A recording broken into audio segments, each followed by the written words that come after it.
ओम शांति। आज परमपिता परमात्मा शिव बाबा की अव्यक्त मुरली है 11 फरवरी 1971 की। आज की मुरली में बाबा हम बच्चों को अंतःवाहक शरीर के द्वारा विश्व सेवा करने की बात कह रहे हैं। बाबा कहते हैं यह अवस्था कर्मातीत अवस्था के बाद आनी है और यही अंतिम सेवा का स्वरूप होगा।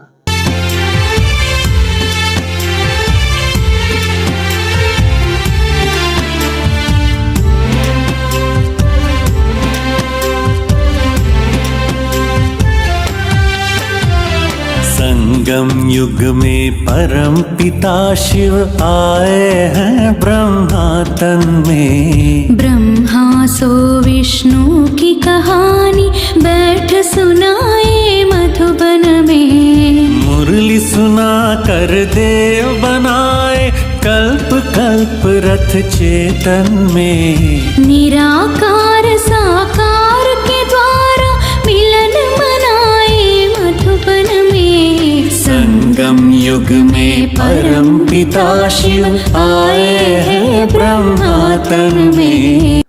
मुरली में अंतःवाहक शरीर के द्वारा सेवा करने की बात कही गई है। लोग इसे मृत्यु के बाद की यात्रा मानते हैं कि जब शरीर छूट जाएगा तब सूक्ष्म शरीर मिलेगा और व्यक्ति उसके द्वारा अगली यात्रा करता है। लेकिन यहां पर ऐसी अवस्था का बात हो रहा है कि शरीर छूटने से पहले ही आप अंतःवाहक शरीर के द्वारा सेवा कर सके। अंतःवाहक शरीर है क्या, बड़ी भ्रांतियां हैं। इसके संदर्भ में भिन्न भिन्न ग्रंथों ने, लोगों ने क्या क्या कहा है, पहले हम उसकी चर्चा करेंगे। ब्रह्मा कुमारीज का क्या मत है उसकी चर्चा करेंगे और अंत में चर्चा करेंगे बाबा ने क्या कहा है। और विवेक सम्मत दृष्टिकोण क्या है। विवेक सम्मत दृष्टि से देखा जाए तो अंतःवाहक शरीर का मतलब क्या है। अंतःवाहक शरीर अर्थात सूक्ष्म शरीर। अभी बात भी स्पष्ट नहीं। सूक्ष्म शरीर का मतलब क्या है। सूक्ष्म शरीर कहते हैं, बट सूक्ष्म शरीर का मतलब क्या है। तो सूक्ष्म शरीर जिसके द्वारा आत्मा, मन, बुद्धि और संस्कार को एक जन्म से दूसरे जन्म में वहन करके ले जाए। अंतःवाहक शरीर किसे कहेंगे। ऐसा सूक्ष्म शरीर जिसके द्वारा आत्मा, मन, बुद्धि और संस्कार को एक जन्म से दूसरे जन्म में ले जाए। मन, बुद्धि और संस्कार। मन क्या करता है, सोचता है, बुद्धि निर्णय लेती है, संस्कार कर्मों की छाप है। इनको जो शरीर ढो करके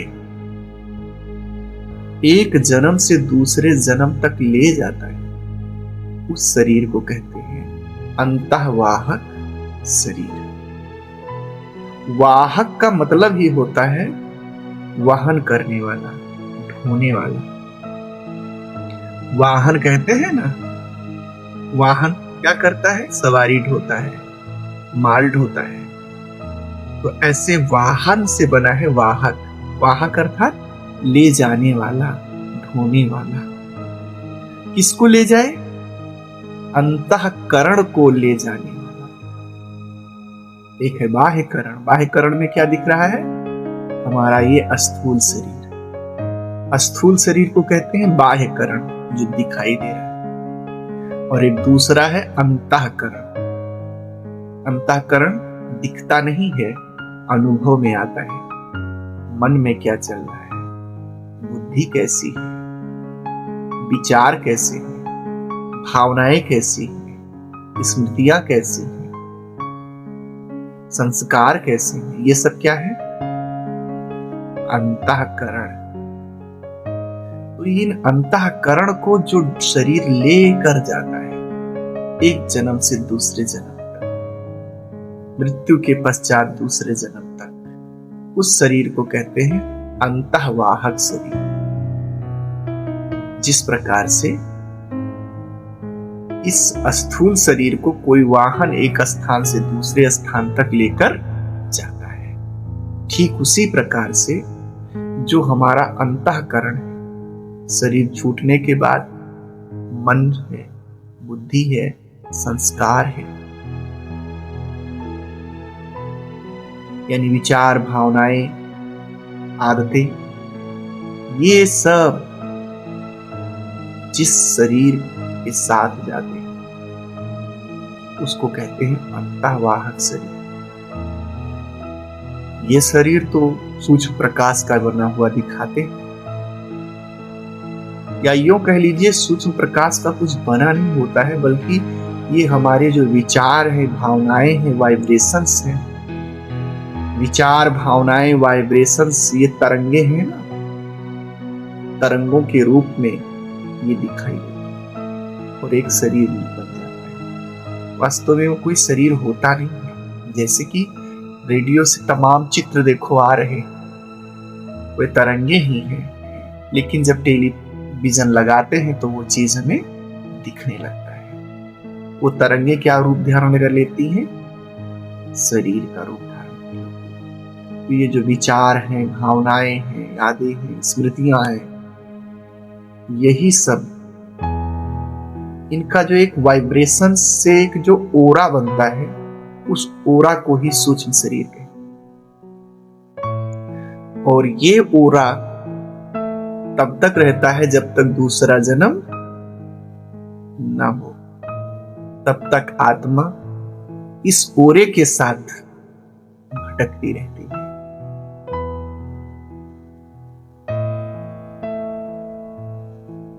अर्थात उसके अंदर विचार चलते रहते हैं, भावनाएं चलती रहती हैं, सारा चीज, प्रक्रियाएं वैसी ही होती हैं जैसे जीवित शरीर में। बस फर्क केवल इतना होता है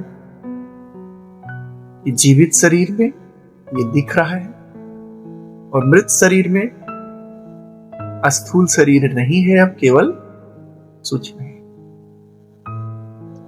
लेकिन बात वही होती। अब जब दूसरा जन्म लेना होता है तब क्या होता है? हम सब ये जानते थे कि वो सूक्ष्म शरीर भी छूट जाता है, आत्मा ज्योतिर्बिंदु हो जाती है और वो जन्म लेती है। तो सूक्ष्म शरीर छूटने का मतलब क्या है? मतलब ये हुआ कि ये जो अंतःकरण है, सूक्ष्म शरीर में जब था व्यक्ति, अंतःकरण अंतःवाहक शरीर में था, तो विचार चल रहे थे वैसे जैसे जीवित अवस्था में चलते थे, भावनाएं चल रही थी वैसे जैसे जीवित अवस्था में। जितना कुछ जीवित में याद था उतना मरने के पश्चात भी उसको क्या है? याद है।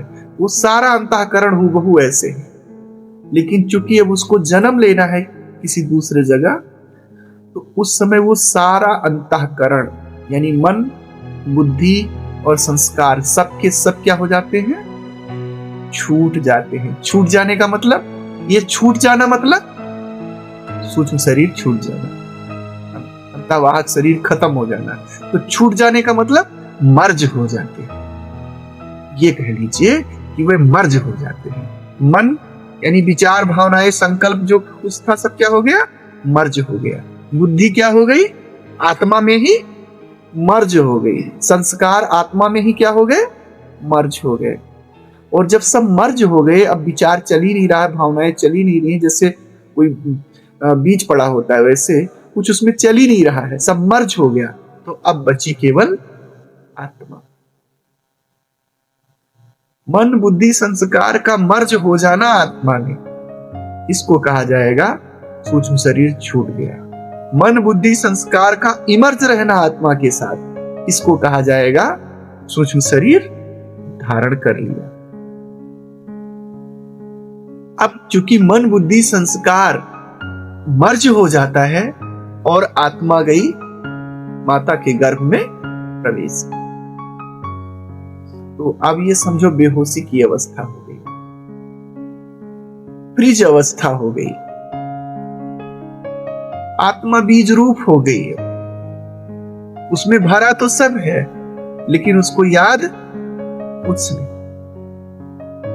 फिर वो जब गर्भ से बाहर आती है तो कुछ पिछले भरा है वो तो है ही है, और उसमें क्या होता है, जुड़ने लगता है।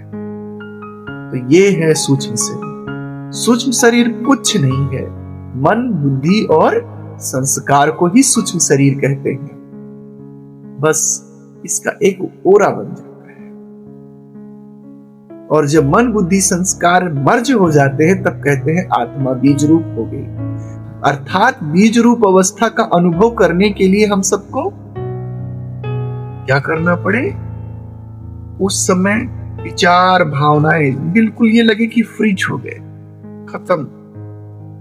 बाबा ने कहा है ना, सन्नाटा छा जाए। जब विचार ही नहीं चल रहे, कुछ चल ही नहीं रहा, याद सब खत्म, मन खत्म, बुद्धि खत्म, भावनाएं खत्म, वो स्टेट उसको कहा जाएगा बीज रूप अवस्था। ऐसे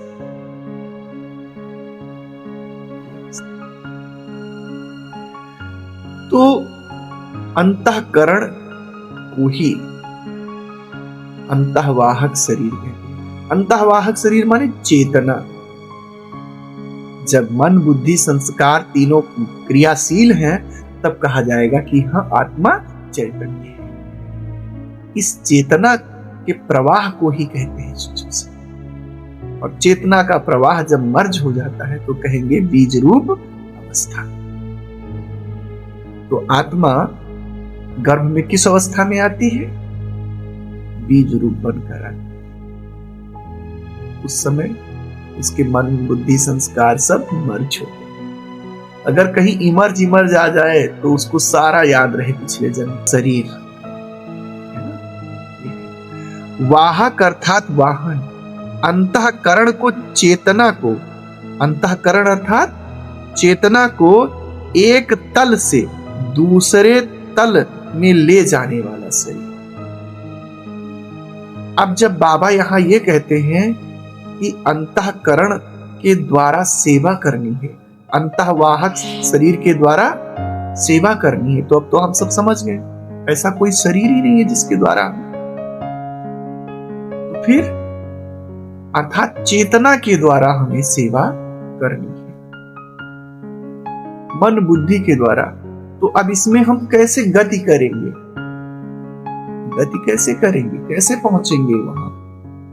जाएंगे नहीं, कोई स्थान की यात्रा नहीं होगी। इसमें क्या है, इसमें कहते हैं कि चेतना एक तल से दूसरे तल में स्थित हो जाए तो कहेंगे कि यात्रा हो गई। अभी अभी चेतना स्थूल जगत में थी, अभी अभी चेतना सूक्ष्म जगत में पहुंच गई। चेतना माने याद, याद आपकी सूक्ष्म जगत में पहुंच गई तो समझो आप कहां पहुंच गए, अंतःवाहक शरीर से वहां पहुंच गए। यही योग है। अब हम लोग क्या प्रयास करते हैं योग में बैठ के, रियल में जाना चाहते तो मुश्किल हो जाता है, क्योंकि ऐसा होता नहीं। हमारी स्थिति बदल जाए, अभी अभी स्थिति ये थी, अभी अभी स्थिति वो हो गई, स्थिति ट्रांसफर हो गई, चेतना बदल गई, समझ लो आपकी यात्रा हो गई। ऐसे मन बुद्धि और संस्कार तीनों मिलकर अंतःवाहक शरीर को सक्रिय करते हैं। अंतःवाहक शरीर तभी सक्रिय होता है जब मन बुद्धि और संस्कार क्रियाशील। अगर ये मर्ज है तो अंतःवाहक शरीर क्या हो गया, निष्क्रिय है। निष्क्रिय है अर्थात छूट गया नहीं। ऐसे गीता में भी कहा गया है इस बात को, अंतःवाहक शरीर ही जन्म और मरण का कारण है। और इसको हम सब स्पष्ट समझ लेते हैं क्या, कि मन बुद्धि और संस्कार में बाबा यही तो परिवर्तन करा रहा है। इसी के आधार पे हमारा नेक्स्ट बर्थ होता है। बाइबल में भी कहा गया है, दाउ आउटवर्ड मैन पेरिस, यद्यपि बाहरी आदमी मर जाता है, अर्थात बाह्य करण, जो बाह्य शरीर है ये मर जाता है, yet the inward man is renewed day by day, जबकि जो आंतरिक आदमी होता है वो दिन प्रतिदिन नित नया होता रहता है। हमारे विचार, हमारी भावनाएं, हमारी स्मृतियां रोज रोज क्या हो रही है, बदलती रहती है ना। तो अंदर का आदमी रोज बदल रहा है, रोज नया हो रहा है। बाहर का आदमी वही का वही दिखाई दे रहा है और अंत में मर भी जाता है। तो अब अंतःकरण को ही समझो सूक्ष्म शरीर है। शरीर अलग होने, इसी को शरीर को अलग होने का बोध समझो। जब चेतना गहरे से कहीं पहुंच जाती है तो हम कहते हैं कि हमारा शरीर से हम क्या हो गए, अलग हो गए। इसी अनुभूति को आउट ऑफ बॉडी एक्सपीरियंस कहते हैं, शरीर से बाहर की अनुभूति। रियल में चेतना जाती नहीं है बाहर, चेतना है ना, वो तो मन बाहर चला गया। ऐसा कुछ नहीं है कि जो इसमें से निकल के बाहर जाता है। चेतना एक ऐसी अवस्था में पहुंच जाती है कि उसको शरीर का भान पूरा पूरा खत्म हो जाता है और तब उसको लगता है कि हम तो आउट ऑफ बॉडी हो गए। इसी को एस्ट्रल प्रोजेक्शन भी कहते हैं। जब आत्मा देह भान से ऊपर उठती है तो चेतना की यात्रा होती है। चेतना की यात्रा को कहते हैं अंतःवाहक शरीर की यात्रा। समझ गए? तो हम इस प्रकार से देखा जाए तो हम सब तो रोज कर रहे हैं, है ना? ऐसे न कि स्थूल देह की यात्रा, स्थूल तो बैठा है जहां बैठा है। यह यात्रा स्थान की नहीं स्थिति की होती है। अभी अभी स्थूल स्थिति है चेतना की, और अभी अभी चेतना की स्थिति क्या हो गई, सूक्ष्म हो गई, सूक्ष्म लोक में पहुंच गए। तो समझो हम पहुंच गए। याद जितनी गहरी समझो वहां आप पहुंच गए। इसको कहते हैं अंतःवाहक शरीर के द्वारा यात्रा।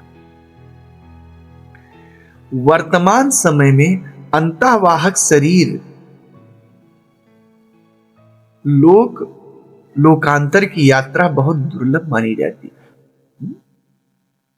कि इस लोक से उस लोक में अंतःवाहक शरीर के द्वारा ऐसे चले जाएं, बड़ी दुर्लभ मानी जाती है। लेकिन चेतना की यात्रा आज भी पूर्णतः संभव मानी जाती है।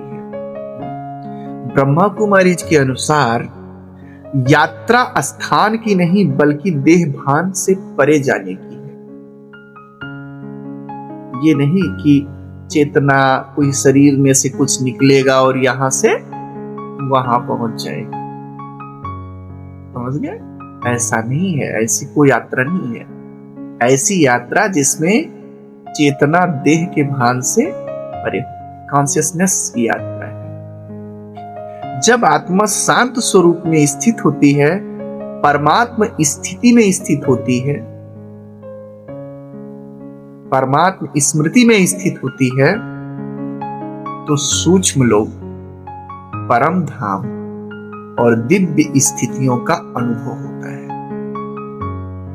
न कि भौतिक भ्रमण होता है।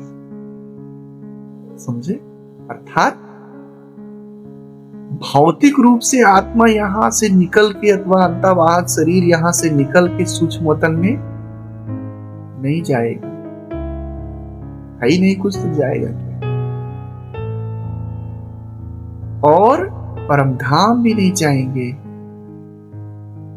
अगर कहीं हमें सेवा करने जाना है मनसा, तो वहां भी नहीं जाएंगे, वो तो चेतना है, रहेगा शरीर में। लेकिन अगर देह भान से कॉन्शियसनेस ऊपर हो गया है ना, हमारी चेतना की स्थिति ऊपर उठ जाती है,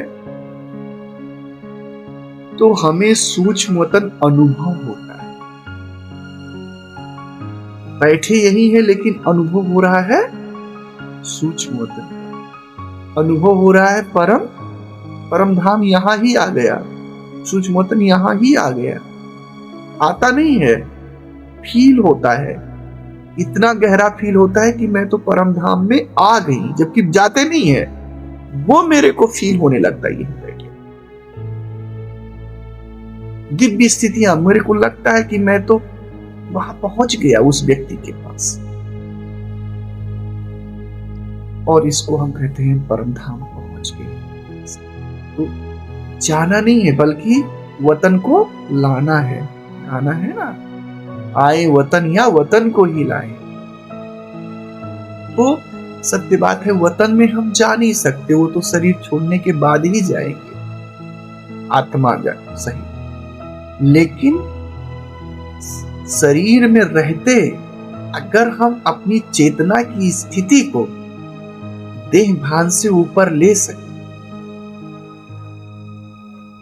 परमात्मा को याद करें, सूक्ष्म वतन को याद करें, तो सूक्ष्म वतन जूम होके हमारे पास आ जाए,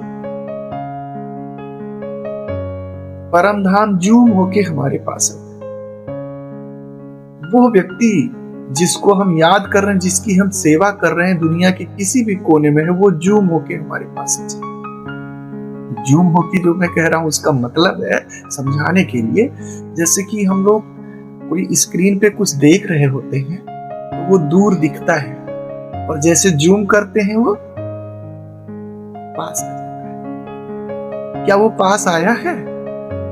आप बोलो, वो पास आया नहीं है, लेकिन आपको फील हो गया है कि जैसे वो पास आ गया। जूम है ना? चंद्रमा को दूरबीन के द्वारा देखते हैं,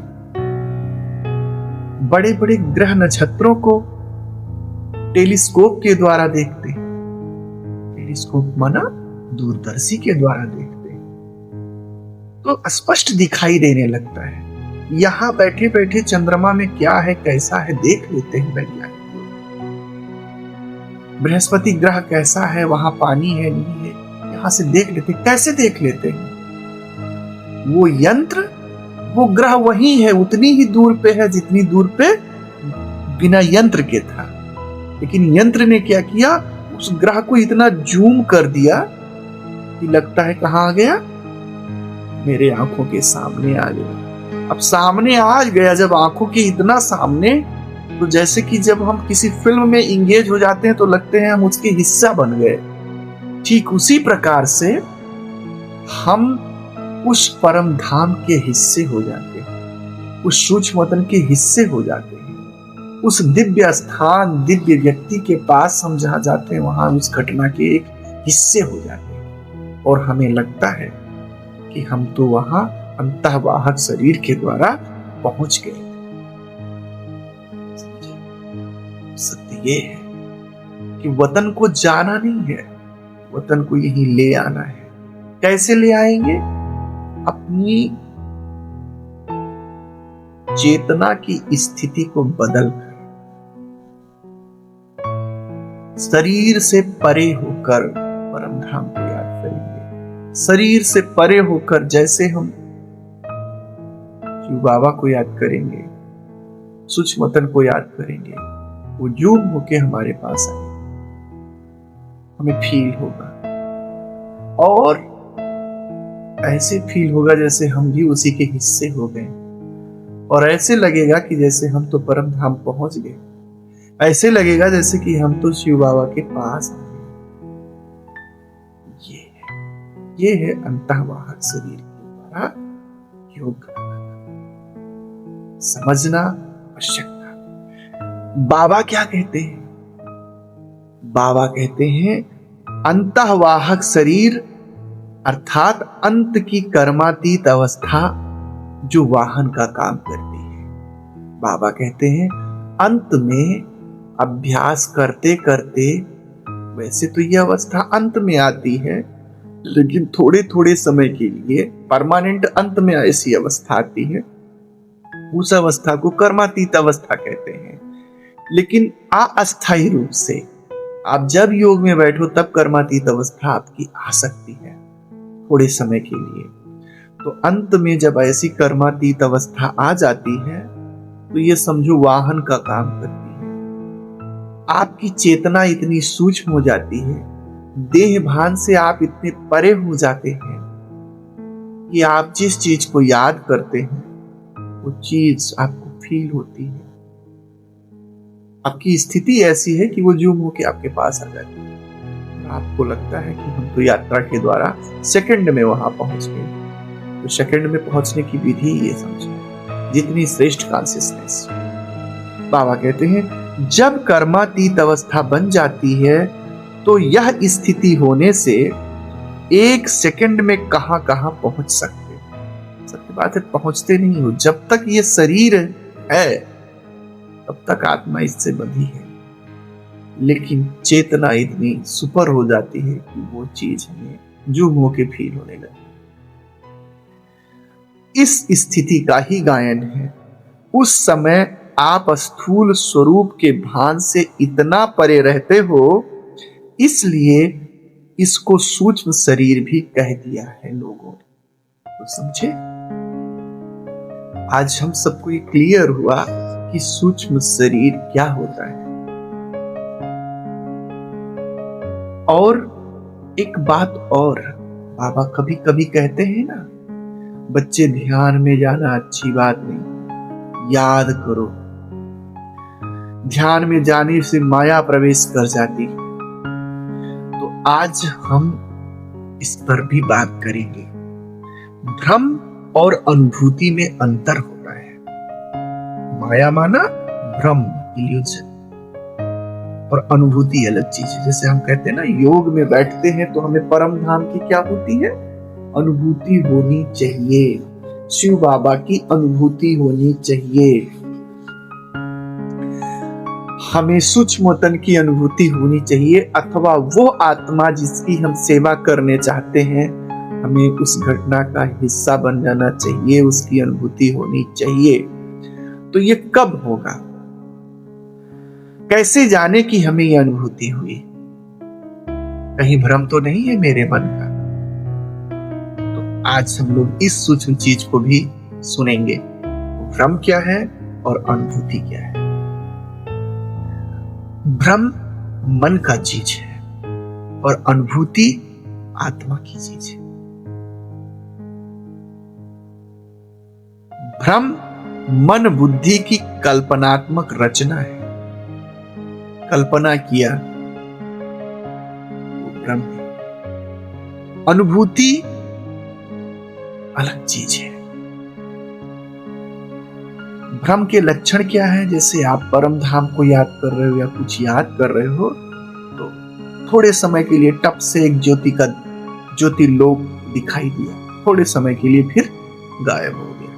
अब हमने सोचा हमें तो परम धाम की अनुभूति हो गई। ये अनुभूति नहीं, ये भ्रम है। आपके मन ने रचा।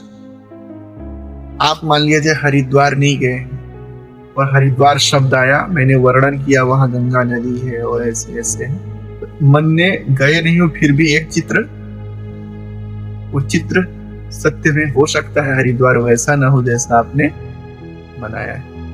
और मन की एक विसात है कि वो चीजें बड़ा सुंदर बनाता है, रियल में वैसी चीजें होती भी नहीं। तो जो है वो भ्रम है आपका। तो चित्र दिखना, रंग दिखना, आकृतियां दिखना, ध्यान में बैठे हैं, थोड़े समय के लिए लगा कि बादलों से पार सूक्ष्मतन में ब्रह्मा बाबा खड़े हैं, थोड़े समय के लिए आए और खत्म। भ्रम है। ये आपकी मन की रचना है। आपने संकल्प दिया ब्रह्मा बाबा तो उसने चित्र बना लिया। आप बनाओ कुत्ता तो संकल्प में तो दिमाग में चित्र बनेगा कुत्ते का। तो ये भ्रम है। ऐसे अनुभूति में शब्द, चित्र, कल्पना का अभाव होता है। उसमें मन कल्पना नहीं करता।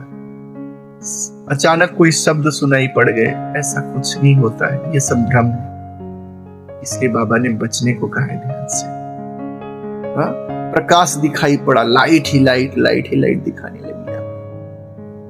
इसीलिए जिन लोगों ने सुना पढ़ा वेदों में, इसमें भगवान तो सूर्य हजारों सूर्यों से चमकदार है, उस उनको लाइट दिखाने लगी, ये उनका मन का क्या है?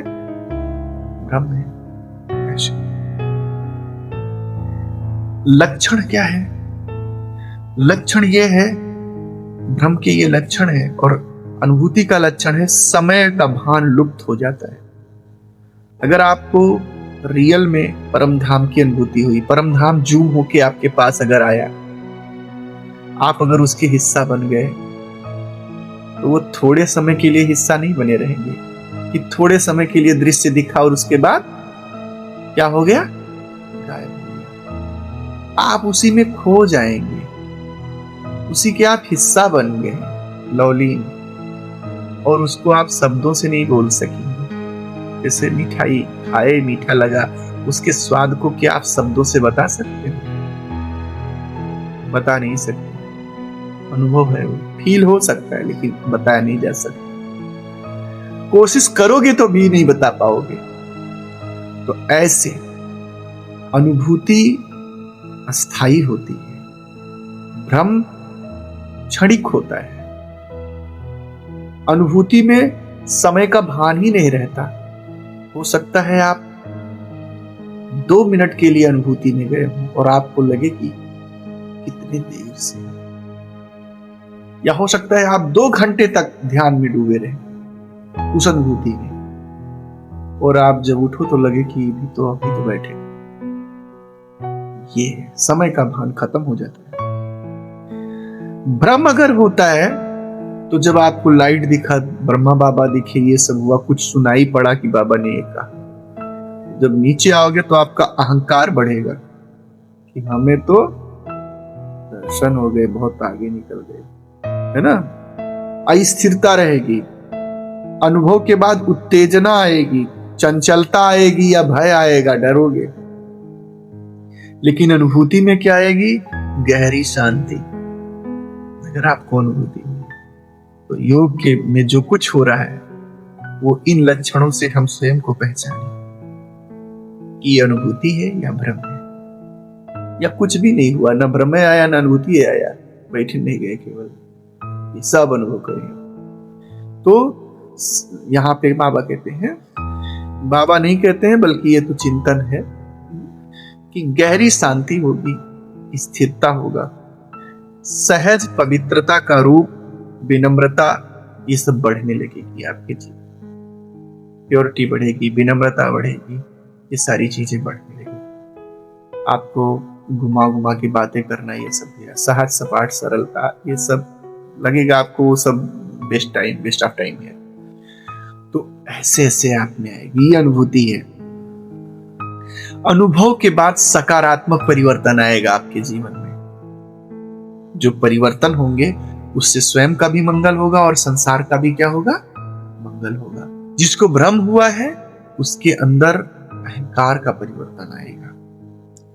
पहचान क्या होगी? जो अनुभूति वाला होगा वो अधिक शांत रहेगा और वो अधिक बेचैन रहेगा। भ्रम वाला सोचेगा कि कल तो हमें लाइट दिखी थी, आज एक बार और दिख जाएगा। लेकिन मन की दिक्कत है, मन दोबारा वैसे ही कल्पना कर नहीं सकता। दोबारा देखेगा तो या तो उससे सुंदर या तो खराब, तो आपको वही करना है। तो मन में ये रहेगा कि फिर वही देखूं। अगर अंदर ये आता है कि कल मैंने बैठा था योग में और ब्रह्मा बाबा ऐसे दिखे थे, आज दिख ही नहीं रहे, आज भी वैसे ही दिखेंगे, ये प्रयास चल रहा है, तो समझो ये भ्रम है आपका। कल भी भ्रम था और आज भ्रम के पीछे दौड़ रहे हो। आपको ऐसे नहीं दौड़ना है। और अनुभूति वाला सोचेगा जो देखा वो पर्याप्त, वो उसी में मस्त रहेगा। जैसे बैठेगा फिर उसी अनुभूति में खो जाएगा। उसको ये नहीं अंदर इच्छा आएगी वही देखो।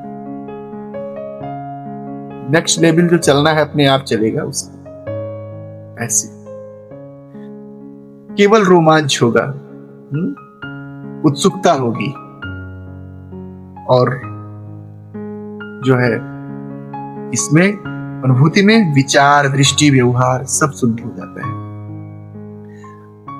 शब्द बताने की बेचैनी रहेगी कि आज हमको ये दिखा, आज हमको ये दिखा। वो होते हैं ना कुछ नए नए योग वाले, तो क्या है ना, वो ऐसी ऐसी बातें सुनाते हैं, लगता है कि जैसे मैं तो इतने दिनों से योग लगा रहा था, बेकार गया मेरा सब, ये आए तो ये बहुत आगे निकल गए। तो उनको बताने की बेचैनी रहेगी। अनुभूति वाला वो अनुभूति में मस्त रहेगा, उसे ना बताने में सहजता रहेगी, उसे लगेगा मैं बताऊं भी तो बताऊं कैसे। तुलसीदास जी ने कहा कि गिरा अनैन नैन मिनमानी, कैसे मैं बताऊं भगवान क्या है, कैसे कैसे दिखते हैं। जिसने देखा उसके पास जुबान नहीं, अर्थात आंखों ने देखा तो उसके पास जुबान नहीं है, वो बोले कैसे। और जिसके पास जुबान है अर्थात मुख, उसके पास आंखें नहीं, उसने देखा नहीं, तो कैसे मैं वर्णन करूं। दैट मीन्स अनुभूति का वर्णन नहीं किया जा सकता। अब चूंकि अनुभूति का वर्णन किया नहीं जा सकता, इसलिए अनुभूति को केवल अनुभव किया जाता है। धूप कैसी लग रही है आप कैसे वर्णन करके बता पाओगे। उसके लिए एक ही तरीका है कि भैया तुम भी आके खड़े हो जाओ पास। अगर तुम भी आके पास में खड़े हो गए तो आपको पता चल जाएगा मेरे ना कहने पर भी कि कैसा लग रहा है। अगर आए नहीं मेरे पास तो मैं कितना भी बताऊं, मैं आपको बता नहीं पाऊंगा कि धूप कैसा लग रहा है। ये है अनुभूति। तो अनुभूति वाला व्यक्ति बताने के चक्कर में नहीं पड़ेगा, ज्यादा बोलने के चक्कर में नहीं पड़ेगा। और भ्रम वाला तो सोचेगा कौन आवे, कौन मिले और मैं उसको अपनी पूरी बात शुरू करूं। अनुभूति वाला स्वयं को निमित्त मानेगा, सरल साधारण, सरल जितनी जितनी अनुभूति होती जाएगी सरल साधारण विनम्र होता जाएगा। और जो ब्रह्म वाला है वो स्वयं को विशेष मानने लगेगा कि मुझे ब्रह्मा बाप दिखते हैं। मैं जब योग में बैठा तो मेरे को ये दिखा वो दिखा, बाबा ने मेरे को गले लगाया, मैं सबके जैसा नहीं हूं, मैं इन लोगों से स्पेशल आत्मा हूं। और ऐसे ऐसे यज्ञ में मानने लगे ना बहुत। और उनको क्या हुआ, उनको बाबा ने कहा कौन आया है, माया के वसीले। आज किसी किसी में देखो बाबा आने लगते हैं, ये सब क्या है, ये सब क्या है, भ्रम है। किसी बहन में बाबा आना, किसी में कुछ आना, किसी में सब भ्रम।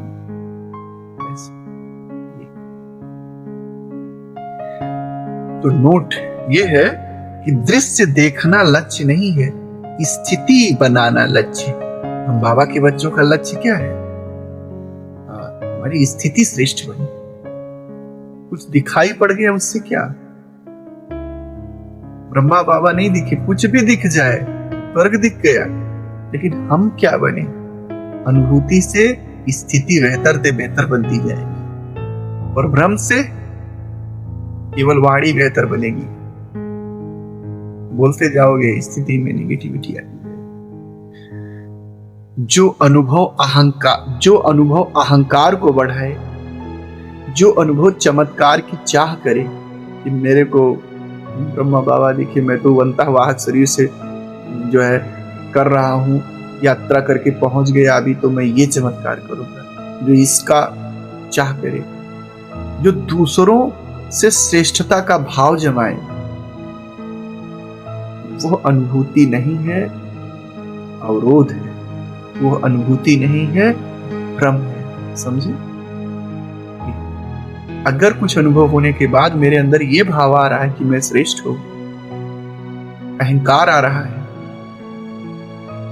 अगर ये आ रहा है कि मैं सबसे श्रेष्ठ हूं और सब नीचे हैं, तो समझ लीजिए कि ये भ्रम है, ये माया है। तो आज इस मुरली के द्वारा हम सबको ये भी पता चला कि योग में बैठने पर हमें अनुभव में भ्रम होता है या अनुभूति होती है। आज बाबा ने आत्मिक स्टेज का साक्षात्कार कराने को कहा है। बाबा ने कहा सभी अपने को हमेशा स्टेज पर समझो। और जैसे जब लोग स्टेज पे जाते हैं स्कूल में तो क्या करते हैं, सज संवर के जाते हैं। ऐसे आप भी हमेशा सज संवर कर किससे, दिव्य गुणों से अपने अंतःकरण को सजाकर संवार कर सदैव चलो। और 4 बातें देखो आपकी स्थिति में तरस दिखाई दे, रहम दिखाई दे। किस पर तरस करना है? संसार की उन आत्माओं पे जो दुखी हैं, परेशान हैं, और उनकी परेशानी का कारण वे स्वयं है लेकिन खुद को मान नहीं रहे। परमात्मा आया है लेकिन पहचान नहीं रहे, मूढ़ बने अहंकार में आकर के अपनी ही घोट रहे। तो ऐसी आत्माओं पे घृणा नहीं करके, नफरत नहीं करके तरस करना है। तो जब आप स्टेज पे जाओ तो आपकी स्थिति में क्या हो, तरस हो। आपकी भावना कैसी हो, कल्याण की, कि इनका भी क्या हो जाए, कल्याण हो जाए। आपके शब्द कैसे हो, बोल कैसे हो? बाबा ने कहा अति स्नेह, करुणा के बोल हो, दया के बोल हो, उदारता के बोल हो। और आपकी स्थिति कैसी हो, आपका स्वरूप कैसे हो, शक्ति स्वरूप हो। ये चारों बातें आपने एक साथ दिखी, तरस, कल्याण भावना, अति स्नेही बोल और शक्ति स्वरूप। ये चारों बातें आपके जीवन में सदैव एक साथ दिखी, तब कहा जाएगा अलंकारधारी आत्मा, सजी सजाई आत्मा। ऐसे बाबा कहते हैं। टीचर्स बहनों के लिए बाबा कहते हैं, टीचर्स तो स्पीच देती है लेकिन स्पीच के साथ साथ पुरुषार्थ की स्पीड को भी ध्यान में रखना है। पुरुषार्थ की स्पीड क्या है?